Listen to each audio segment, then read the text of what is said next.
लिया लिया. अरे माझं बाळ कुठे? माझं बाळ कुठे? अहो बघा माझं बाळ कुठे? तुम्ही काय करता?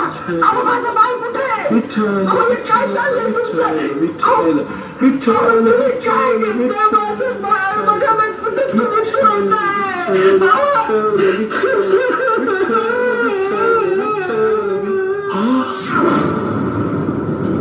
अगं संते कसे बाप तुम्ही? कसे बाप तुम्ही? विठ्ठलाच्या नावापायी तुम्ही स्वतःच्या पुराला पायाखाली तुडवले. कसे बाप तुम्ही? अगं संते नकर सांगतो नामस्मरणामध्ये आपलं लेकरू इतकं आलं मला काही सुधी कळलं नाही खरं सांगतो. कसं दिसल तुम्हाला? कसं दिसल तुम्हाला? अहो ते विठ्ठलाच्या भक्ती जेवढा आनंद झाला तुम्ही की तुम्हाला स्वतःच पोरग दिसलं